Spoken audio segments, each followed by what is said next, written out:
Why I became a doomer, and you might be one too. Imagine this, it's 2:30 a.m. in your cramped Chicago apartment, and you're lying in bed scrolling through your phone, watching videos about how artificial intelligence is going to replace everyone's jobs by 2030. Your girlfriend Sarah is asleep next to you, but you can't stop doom scrolling through climate change articles and political conspiracy theories. The blue light from your screen is burning your eyes, but you keep going because somehow this digital dumpster fire feels more real than the life you're supposed to be living tomorrow. If this sounds familiar, you might be what internet culture calls a doomer. And trust me, I've been there. I spent most of my late 20s and early 30s cycling through these dark periods where everything felt hopeless, meaningless, and rigged against regular people like us. But here's what I learned, being a doomer isn't actually a modern problem. It's an ancient human struggle that just wears different clothes in each generation. The 19th century Danish philosopher Søren Kierkegaard called it melancholia, this deep, existential sadness that comes from really seeing how messed up the world is. Even the Buddha, before he became enlightened, spent years wrestling with what he called dukkha, the fundamental suffering that seems baked into human existence. These weren't weak people or losers, they were individuals who felt everything deeply and couldn't just ignore the pain around them. What makes someone a doomer in 2025?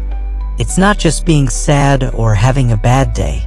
It's the specific combination of being wide awake to the world's problems while feeling completely powerless to change anything.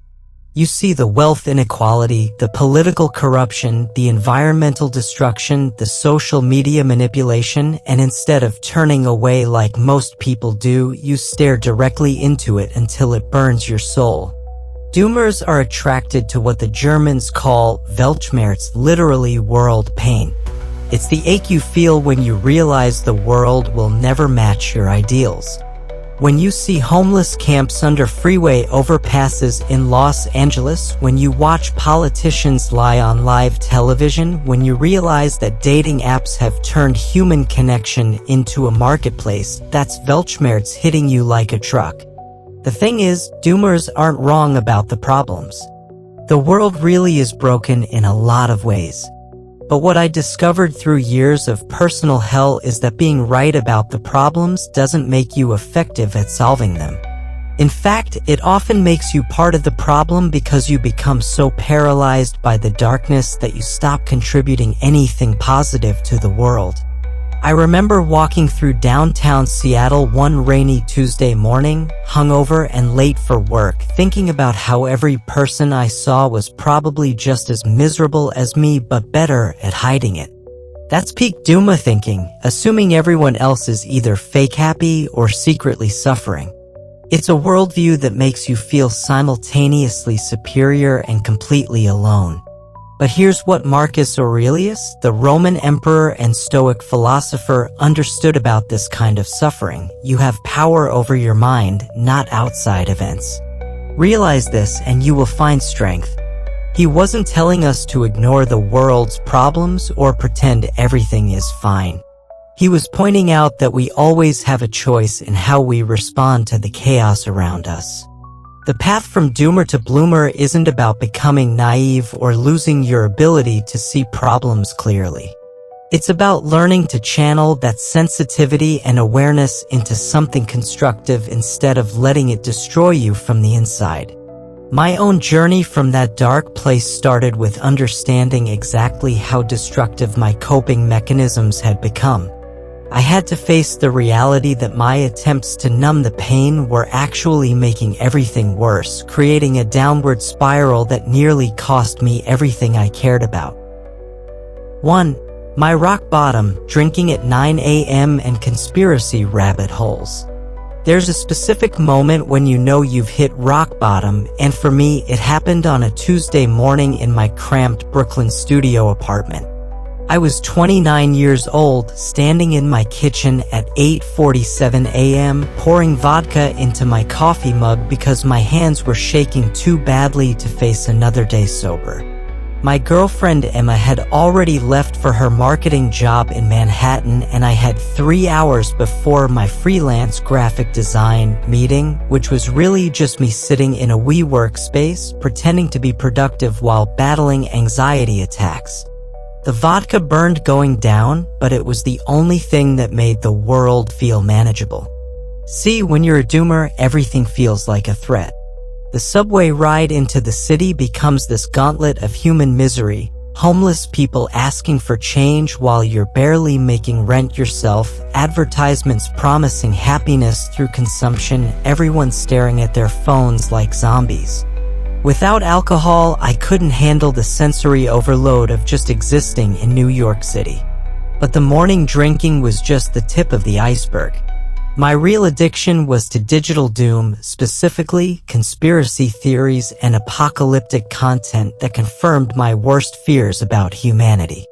I'd spend entire afternoons in my unmade bed, laptop balanced on my chest, diving deep into rabbit holes about how tech billionaires were manipulating elections through social media algorithms, how climate change was going to make most of the planet uninhabitable by 2040, and how the entire economy was a house of cards designed to keep regular people like us trapped in debt slavery. The algorithm knew exactly what I wanted. YouTube would serve up video after video: why democracy is dead, the coming economic collapse, how Big Pharma creates lifelong customers. I'd watch until 3 a.m., my eyes burning, my mind racing with all this information that made me feel simultaneously enlightened and completely hopeless. It was like intellectual self-harm. I knew it was destroying my mental health, but I couldn't stop because it felt like the only honest way to see the world. Emma would come home from work to find me in the same position she'd left me, surrounded by empty beer bottles and takeout containers. My laptop still glowing with some documentary about how artificial intelligence was going to eliminate 50% of jobs within the next decade.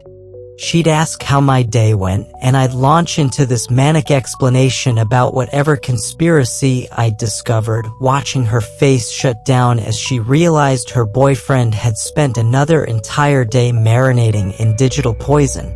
The worst part wasn't the drinking or even the conspiracy theories, it was how I'd become a black hole of negativity for everyone around me. At parties, I'd be the guy who couldn't just enjoy the music or the conversation. Someone would mention their new job, and I'd immediately start talking about automation and job displacement. Someone would share excitement about their vacation, and I'd bring up carbon emissions and climate anxiety. I became the person everyone avoided because being around me felt like getting your soul drained. My commute on the L train became this daily ritual of misery. I'd put on the most depressing music I could find, usually some ambient doom metal or sad indie rock, and just stare out the window at the urban decay, feeling like I was the only person who really understood how broken everything was. Other passengers looked happy or at least functional, which made me feel even more isolated. I was like that Nietzsche quote about staring into the abyss, except I'd been staring so long that the abyss had moved in and redecorated my entire personality. The conspiracy content wasn't random entertainment, it was feeding something deeper. Every video that confirmed how corrupt politicians were, how rigged the stock market was, how social media was designed to make us addicted and depressed. It all validated this core belief I had that I was smart enough to see through the lies that kept everyone else docile. It made me feel superior and victimized at the same time, which is an intoxicating combination when you're already struggling with self-worth. But here's what I didn't understand then. I wasn't consuming this content to become more informed or to find solutions. I was consuming it because it gave me permission to give up. Every piece of evidence that the world was rigged became another reason why I didn't have to take responsibility for my own life. Why work on my career when automation was going to eliminate creative jobs anyway? Why try to build meaningful relationships when social media had destroyed authentic human connection? Why take care of my health when environmental toxins were probably going to give me cancer regardless? The alcohol and the doom content worked together like a perfect storm. The booze numbed the anxiety that came from absorbing all this apocalyptic information, and the apocalyptic information justified the booze because, hey, if civilization is collapsing anyway, why not drink yourself into oblivion? It was a feedback loop that kept me trapped in this cycle of digital doom consumption and chemical escapism. Emma finally had enough when she came home one evening to find me passed out on the couch at 7 p.m., my laptop still playing some 4-hour documentary about how the Federal Reserve was secretly controlled by a handful of banking families. She didn't yell or lecture me, she just sat down next to my unconscious body and started crying. When I woke up an hour later and saw her tear-stained face, I realized that my doomer lifestyle wasn't just destroying me, it was destroying the people who cared about me. That night, lying in bed next to Emma while she pretended to sleep, I had this moment of clarity that cut through all the alcohol and digital noise. I realized that I'd become exactly what I claimed to hate about modern society: passive, addicted, and completely disconnected from any real purpose or meaning. I was consuming information about problems without contributing any solutions, numbing myself with substances instead of facing reality, and using my intelligence to justify my own helplessness. The wake-up call was brutal, but it forced me to ask a question I'd been avoiding for years. Why was I so drawn to this destructive pattern in the first place? What was it about my personality that made me vulnerable to these cycles of doom and despair? I needed to understand the psychology behind my behavior before I could hope to change it. 2. The psychology test that explained my depression. 6 months after Emma's breakdown in our living room, I was sitting in a therapist's office in Chelsea, filling out what seemed like the longest personality questionnaire I'd ever encountered. Dr. Martinez had recommended something called the Stoic Temperament Assessment, a modern psychological tool that combined ancient Greek and Roman philosophical insights with contemporary personality research. I was skeptical, honestly. After years of doom scrolling and self-medicating, the idea that a simple test could explain my mental chaos seemed too good to be true. But as I worked through the questions, something started clicking. Do you find yourself deeply affected by injustices you see in the world? Check. Are you drawn to exploring dark or complex ideas even when they disturb you? Absolutely. Do you experience intense emotional reactions to events outside your control? That was basically my entire personality. The assessment measured 5 key areas, but 2 scores jumped out like neon signs. I was off the charts in something called philosophical openness and emotional reactivity. Dr. Martinez explained it like this: imagine your mind as a house with all the windows and doors wide open. That's high openness. You're constantly taking in information, ideas, emotions, and experiences from everywhere around you. You can't help but notice things other people miss or ignore. You see the homeless veteran on the subway platform, and you don't just feel bad for a second and move on. You start thinking about systemic failures, the military-industrial complex, inadequate mental health services, and how one person's suffering connects to massive societal problems. This openness is actually a gift when channeled correctly. It's what makes artists create meaningful work, philosophers ask important questions, and activists fight for justice. The ancient Stoics called it sympathia, this deep understanding that everything in the universe is connected. Marcus Aurelius wrote about how a single grain of sand affects the entire cosmos. People with high openness intuitively grasp these connections, which is why we can't just ignore problems that seem distant or abstract to others. But here's where it gets complicated. When you combine extreme openness with high emotional reactivity, you create what psychologists call a vulnerability cascade. Every piece of disturbing information you absorb, every news article about political corruption, every documentary about environmental destruction, every social media post about inequality, hits your nervous system like a physical blow. Your brain literally can't filter out the emotional impact of all this input. I remember the exact moment this clicked for me. Dr. Martinez asked me to describe my typical morning routine, and I realized it was basically a masterclass in emotional self-destruction. I'd wake up and immediately check my phone, Twitter notifications about political scandals, Reddit posts about economic collapse, news alerts about climate disasters. Before I'd even gotten out of bed, I'd already absorbed enough negative information to ruin most people's entire week. But because of my personality makeup, I couldn't just scroll past it. Each piece of bad news would trigger this cascade of thoughts and emotions that would spiral for hours. The assessment revealed something else crucial. People with our personality combination are naturally drawn to what psychologists call negative information bias. We're like emotional archaeologists, constantly digging up evidence that confirms our worst fears about humanity. It's not that we're pessimistic by choice. Our brains are literally wired to pay more attention to threats, problems, and negative patterns than to positive ones. This explains so much about my conspiracy theory addiction. It wasn't really about the specific theories, it was about feeding this deep psychological need to understand hidden connections and systemic problems. My brain craved complex, dark information the same way other people crave sugar or social media validation. Each new conspiracy video gave me this hit of, aha, I knew something was wrong that temporarily satisfied my pattern-seeking, problem-focused neural pathways.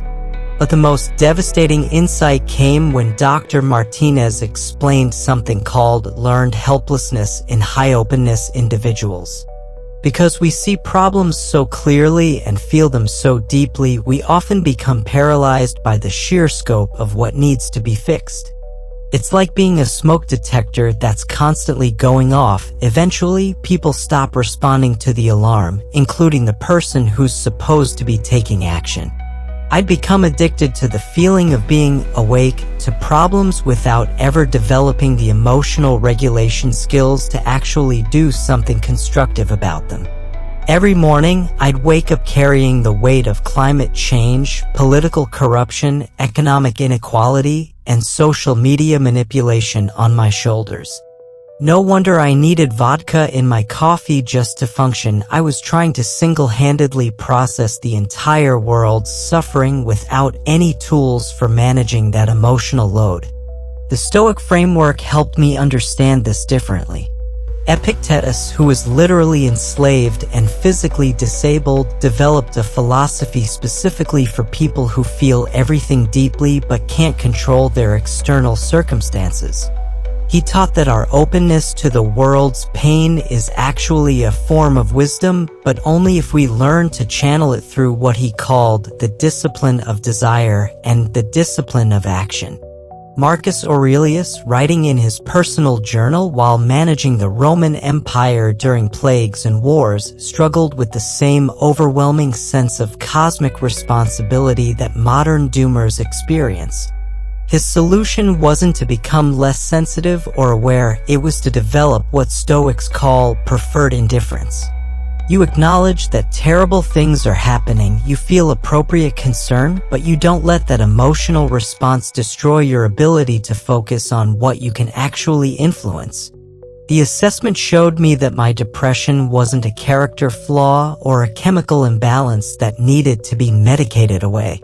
It was the predictable result of a sensitive, pattern-seeking mind trying to process infinite information without any philosophical framework for managing that input. I was like a computer trying to run too many programs at once. Eventually, the whole system crashed.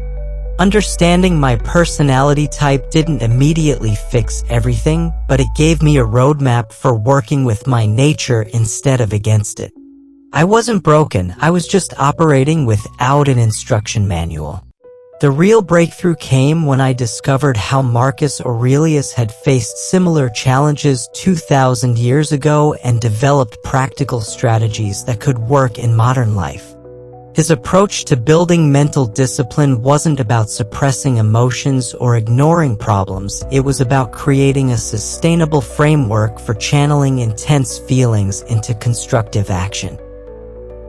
3. What Marcus Aurelius knew about discipline that saved me. Marcus Aurelius had the worst job in human history. Imagine being responsible for managing the entire Roman Empire while dealing with plagues, wars, political conspiracies, and personal tragedies, all while trying to maintain your sanity and moral compass. Yet somehow, this guy developed a philosophy of discipline that's more relevant today than most modern self-help books. When I discovered his meditations during my recovery, I realized that this ancient emperor had figured out something crucial about building mental strength that could work even in a Brooklyn apartment with Wi-Fi and anxiety disorders. The first thing that struck me about Marcus Aurelius was how brutally honest he was about his own struggles. His meditations wasn't written for publication. It was his private journal, full of reminders to himself about how to stay disciplined when everything around him was falling apart. He wrote things like, "At dawn, when you have trouble getting out of bed, tell yourself, I have to go to work as a human being." This wasn't some guru preaching from a mountaintop. This was a guy who struggled with motivation just like the rest of us. But here's what made Marcus different from modern self-help approaches. He understood that discipline isn't about willpower or motivation. It's about creating systems that work even when you feel like garbage. He developed what Stoics call morning reflection. Not because he was naturally a morning person, but because he knew his mind was most vulnerable to chaos right after waking up. Sound familiar? That's exactly when I used to reach for my phone and start doom scrolling. Dr. Martinez introduced me to Marcus's concept of the discipline of perception. Basically, it means training yourself to see situations clearly instead of through the filter of your emotions or assumptions. When I was deep in my doomer phase, I'd wake up and immediately start catastrophizing about the day ahead. The subway would be crowded and miserable. My clients would be demanding and unreasonable, and Emma would be disappointed in me again. Marcus taught me to recognize these as stories I was telling myself, not facts about reality. The practical application was surprisingly simple. Instead of grabbing my phone first thing in the morning, I started doing what Marcus did. I'd spend 5 minutes asking myself 3 questions. What do I actually control today? What am I grateful for right now? And how can I be useful to someone else today? Sounds cheesy, but this tiny shift changed everything. Instead of starting my day by absorbing other people's problems and opinions, I was setting my own mental agenda. Marcus also understood something that modern productivity culture completely misses. Discipline isn't about doing more stuff. It's about doing the right stuff consistently, even when it's boring or difficult. He wrote, "Confine yourself to the present, not because the present moment is always pleasant, but because it's the only place where you actually have any power." When I was spending hours researching conspiracy theories, I was living everywhere except the present. I was worried about future dystopias, angry about past injustices, but completely absent from the life I was actually living. The emperor's approach to building discipline was methodical and sustainable. He didn't try to transform his entire life overnight because he understood that dramatic changes usually lead to dramatic failures. Instead, he focused on what Stoics call preferred indifference. things that are generally good to pursue but don't determine your fundamental well-being. Health, financial stability, good relationships, these matter. But they're not the source of your inner peace. This completely reframed how I approached my recovery.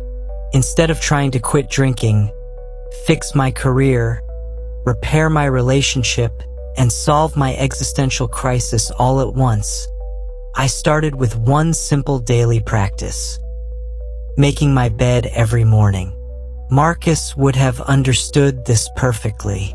He wrote about how small, consistent actions create the foundation for larger changes. A made bed doesn't solve depression, but it creates a tiny island of order in the chaos of your mind. From there, I added one element at a time. After 2 weeks of consistent bed making, I added 10 minutes of morning reflection. After a month, I incorporated a brief evening review where I'd ask myself, what did I do well today? What could I improve? And what am I learning about myself? These weren't elaborate rituals. They were simple practices that helped me stay connected to my own agency instead of getting swept away by external circumstances. Marcus faced constant pressure to react emotionally to crises, rebellions, natural disasters, and political betrayals. His solution was what he called the discipline of action. This means responding to situations based on your values and long-term goals, not your immediate emotional reactions. When I read about some new political scandal or environmental disaster, my old pattern was to spiral into hours of angry research and social media arguments. Marcus taught me to pause and ask, what constructive action can I take about this? Usually, the answer was nothing immediate, which meant I could acknowledge the information and then redirect my energy towards something I could actually influence. The most powerful insight from Marcus was his understanding that discipline is ultimately about freedom, not restriction. When you're controlled by your impulses, emotions, and reactions, you're not free, you're just a ping-pong ball bouncing between external circumstances. Real freedom comes from developing the ability to choose your responses consciously, even when you're under pressure. This played out practically in my relationship with Emma. Instead of dumping my daily emotional chaos on her the moment she walked through the door, I started taking responsibility for my own mental state first. I'd spend 15 minutes processing my day privately, acknowledging what was difficult, what I was grateful for, and what I wanted to improve. Then I could engage with her as a partner instead of as an emotional vampire seeking validation. Marcus also understood that discipline isn't about perfection.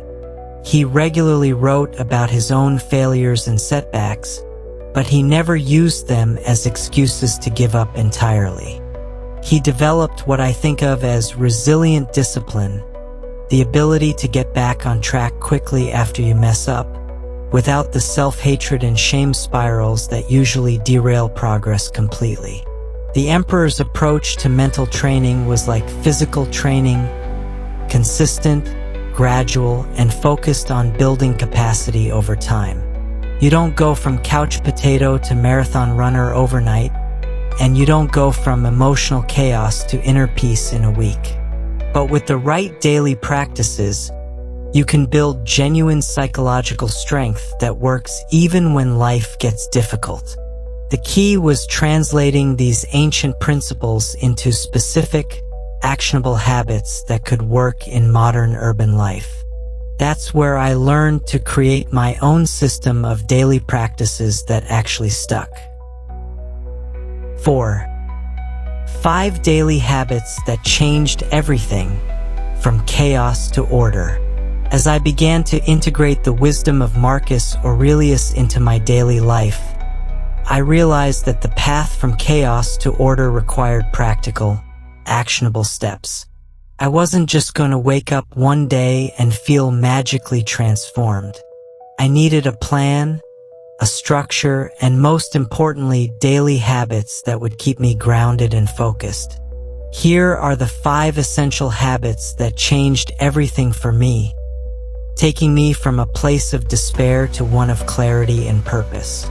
The first habit is the morning reflection, setting intentions for the day.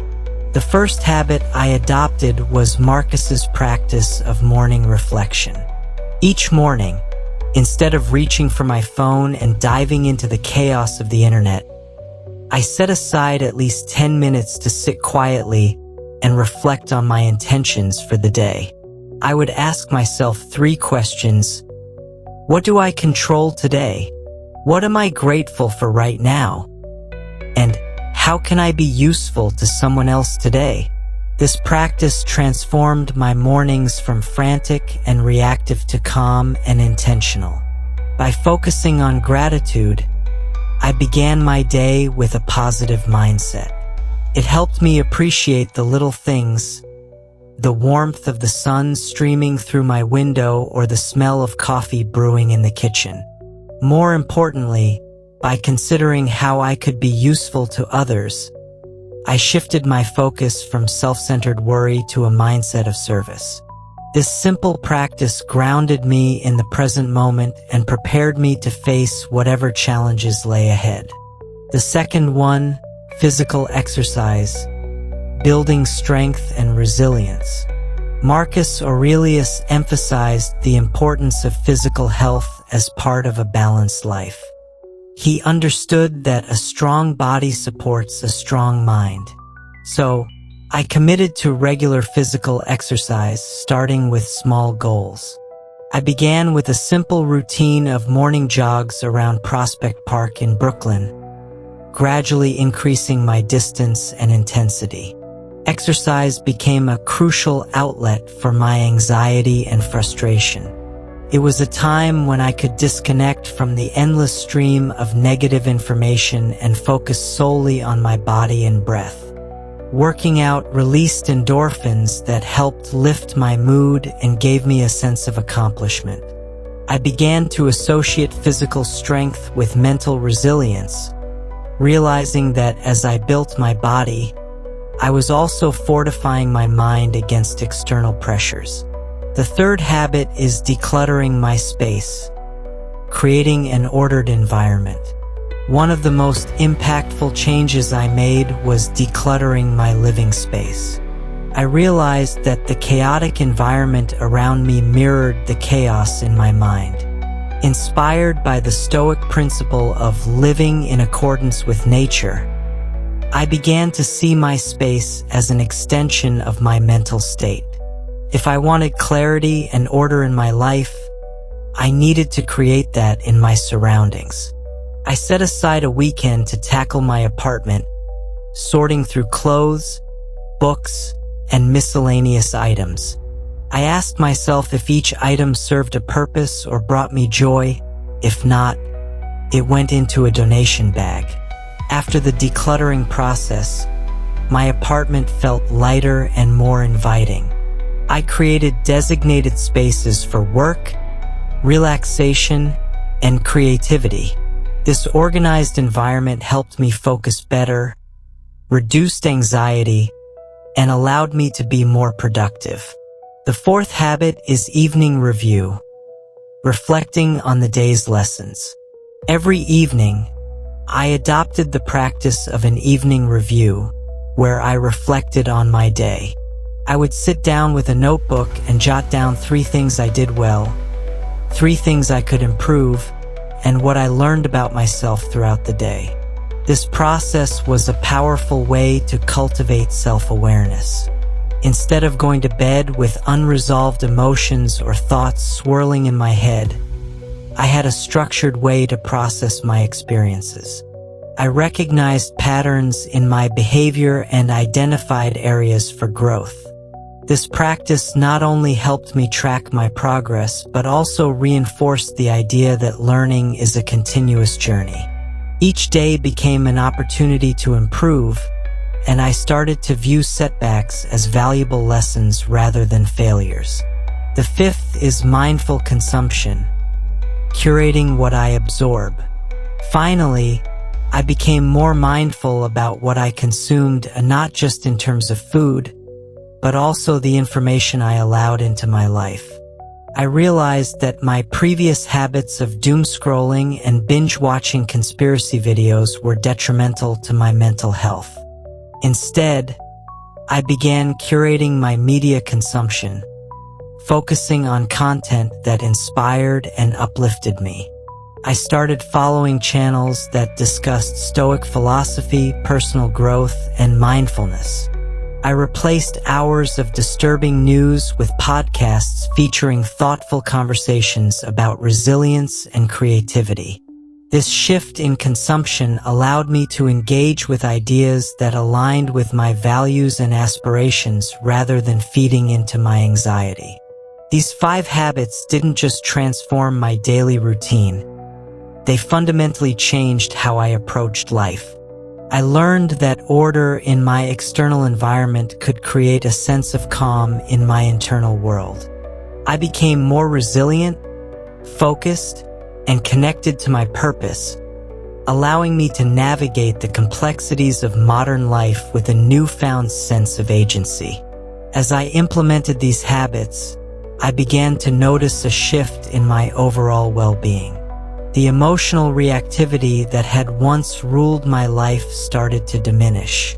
I felt more grounded and capable of facing challenges without resorting to harmful coping mechanisms. Instead of being a passive observer of my life, I became an active participant, guided by the principles of Stoicism and a clear vision of who I wanted to be. These habits set the stage for my ongoing journey of transformation. They equipped me with the tools I needed to keep moving forward, even when life threw unexpected obstacles my way. And while I knew I would still face dark moments, I also knew I had the discipline and strategies to pull myself back into the light. As I moved forward, I realized that discipline isn't just about strict routines or rigid structures. It's about creating a life that aligns with your values and fosters growth. The next step in my journey was to explore how to maintain my creativity while embracing this newfound discipline, ensuring that I could thrive both as a person and as a creative individual. 5. How to stay creative while building discipline. One of my biggest fears when I started implementing Stoic discipline was that I'd lose my creative edge. As a graphic designer and someone who had always prided himself on thinking outside the box, I worried that all this structure and routine would turn me into some kind of corporate robot. I'd seen too many creative people become bland and predictable once they got their life together. The question that kept me awake at night was, could I maintain my artistic soul while building the disciplined framework I desperately needed? The answer came from an unexpected source, Marcus Aurelius himself. Here was a guy who managed the Roman Empire during some of its most challenging periods, yet his meditations are filled with poetic insights and creative metaphors. He compared human life to a tiny portion of vast and everlasting time and described thoughts as smoke from a fire. This wasn't the writing of someone who had sacrificed creativity for efficiency, it was the work of someone who had learned to channel creative energy through disciplined practice. The breakthrough came when I realized I'd been thinking about creativity and discipline as opposing forces when they're actually complementary. Discipline doesn't kill creativity, it creates the conditions where creativity can flourish consistently instead of sporadically. Think about it. How many brilliant ideas have you had while lying in bed hungover, scrolling through your phone? Probably not many. Creative insights tend to come when your mind is clear, focused, and not overwhelmed by chaos. My first experiment was with what I called structured spontaneity. Instead of waiting for inspiration to strike randomly, I created specific times and spaces for creative exploration. Every morning after my reflection practice but before checking emails, I'd spend 30 minutes on what I called creative play, sketching, writing, or just doodling with no specific goal in mind. This wasn't work, it was pure exploration. The results were surprising. Having a dedicated creative time actually made me more innovative, not less. When you know you have a protected space for experimentation, you're more willing to take risks and try weird ideas. I started generating more original concepts in those 30-minute sessions than I had during entire afternoons of trying to be creative in my chaotic doomer days. I also discovered that physical discipline enhanced my creative capacity. Regular exercise didn't just make me physically stronger, it improved my mental stamina and focus. Those morning runs around Prospect Park became thinking time. Some of my best design concepts came to me while jogging, when my conscious mind was occupied with breathing and movement, allowing my subconscious to make unexpected connections. The key was learning to work with my natural creative rhythms instead of against them. Through careful observation during my evening reviews, I noticed that my most innovative thinking happened in the late morning after I completed my routine tasks but before the afternoon energy crash. So I restructured my schedule to protect that golden creative window, using it for my most challenging and imaginative work. But the real game changer was understanding the difference between creative chaos and destructive chaos. My old lifestyle had plenty of chaos, unpredictable sleep schedules, emotional volatility, substance abuse, but this wasn't the kind of chaos that fuels creativity. It was the kind that prevents you from executing on creative ideas. True creative chaos is controlled disruption within a stable framework. I started incorporating what I called controlled disruption into my routine. Once a week, I deliberately break my normal patterns, take a different route to work, visit a museum I'd never been to, have lunch in a neighborhood I didn't know. These small disruptions kept my mind flexible and exposed me to new stimuli without throwing my entire life into upheaval. The Stoic concept of preferred indifference helped me navigate the tension between creative ambition and emotional stability. Success, recognition, and artistic achievement are good things to pursue, but they're not the source of your fundamental well-being. This mindset freed me from the desperate, needy energy that had characterized my earlier creative work. Instead of creating from a place of anxiety and validation seeking, I could create from curiosity and genuine interest. One of the most valuable lessons came from studying how other creative Stoics had managed this balance. Seneca was not only a philosopher but also a successful playwright and advisor to emperors. He understood that creativity requires both inspiration and execution, vision and discipline. His approach was to maintain rigorous daily practices while staying open to unexpected opportunities and ideas. I developed what I called disciplined flexibility, having strong daily routines that created stability and focus while remaining adaptable when creative opportunities arose. If I had a breakthrough idea during my evening review, I'd allow myself to explore it instead of rigidly sticking to my bedtime schedule. But I'd also make sure to return to my routine the next day, so one night of creative exploration didn't derail my entire system. The relationship between order and creativity became clearer through practice. A clean, organized workspace didn't stifle my imagination, it eliminated distractions and made it easier to focus on the work itself. Financial stability didn't make me complacent, it gave me the freedom to take creative risks without worrying about paying rent. Emotional regulation didn't flatten my artistic expression, it helped me channel intense feelings into my work instead of being overwhelmed by them. I also learned to distinguish between creative inspiration and creative discipline. Inspiration is unpredictable and can't be forced, but creative discipline, the daily practice of showing up and doing the work, can be cultivated. Most professional creatives understand this intuitively. You don't wait for inspiration to write, paint, or design. You create the conditions where inspiration is more likely to occur and then do the work regardless of how you feel. The most surprising discovery was that discipline actually expanded my creative range. When I was living chaotically, my work tended to reflect my internal state, dark, anxious, and repetitive. As I developed more emotional stability and mental clarity, I found myself able to explore a much wider spectrum of ideas and emotions in my creative work. I could create from joy, curiosity, and wonder, not just from pain and frustration. By the end of this process, I realized that the question wasn't whether I could stay creative while building discipline, it was whether I could reach my full creative potential without it.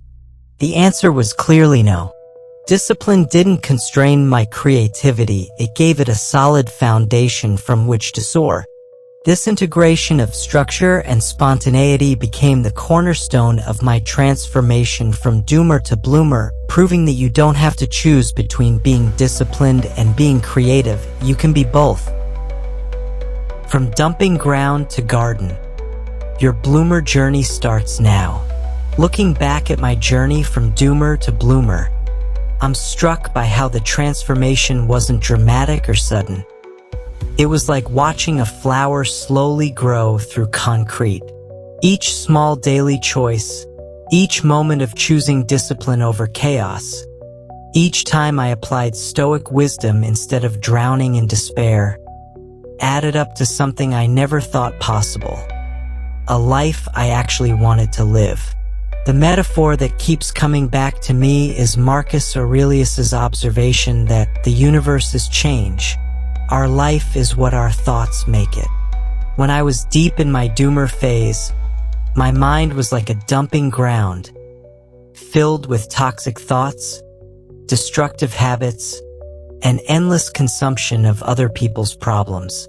But minds, like gardens, can be cultivated.